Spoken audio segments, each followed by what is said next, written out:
हम यहाँ 6 माह रहते हैं और फिर 6 माह बाद वापस चले जाते हैं। चूँकि पहाड़ मवेशियों के चढ़ने के लिए करीब हैं, इसलिए हम यहाँ ठहरते हैं।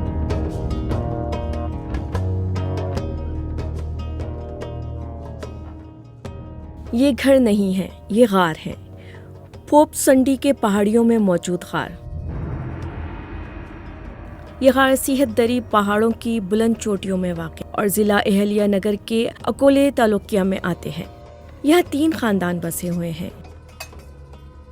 गारों को तकसीम करके घर बनाए गए हैं।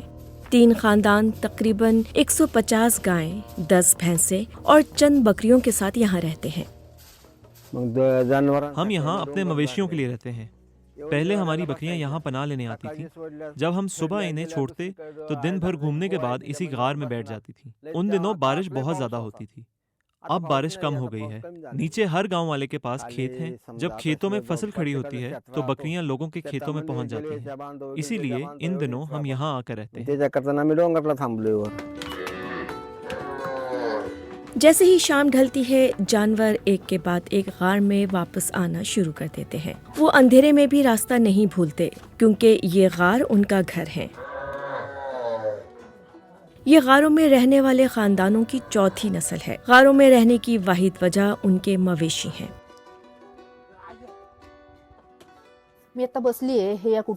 यहाँ खड़ा भी नहीं हुआ जा सकता क्योंकि गार की छत बहुत नीचे है।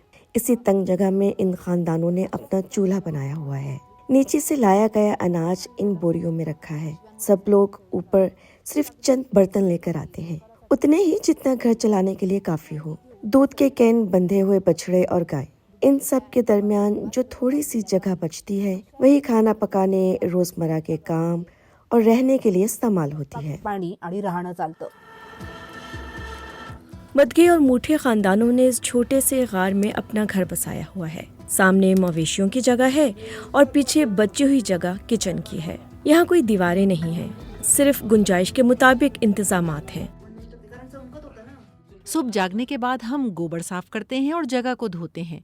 फिर हम गाय और बैलों को चरने के लिए छोड़ देते हैं। इस गार में दिन का आगाज सुबह 4 बजे होता है। जानवरों का दूध धोना, खाना पकाना और मवेशियों को चरने के लिए छोड़ना, ये इनका मामूल है। फिर शाम को जब मवेशी वापस आते हैं तो इसी अंधेरे में दोबारा चूल्हे जलते हैं ताकि खाना पकाया जा सके। फोप संडी के एक और गार में बड़े खानदान रहता है। यहाँ बिजली पहुँच चुकी है।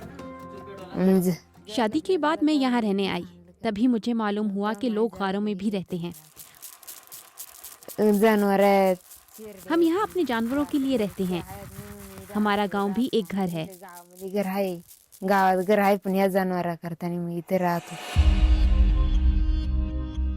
इन लोगों के गांव में घर तो हैं, लेकिन जानवरों के लिए वहाँ कोई जगह नहीं है। इतने ज्यादा जानवरों के लिए शेल्टर बनाना इनके लिए मुमकिन नहीं। इनके पास खेत भी नहीं है, इसीलिए जून से नवंबर तक बरसात के मौसम में ये खानदान गारों में रहते हैं।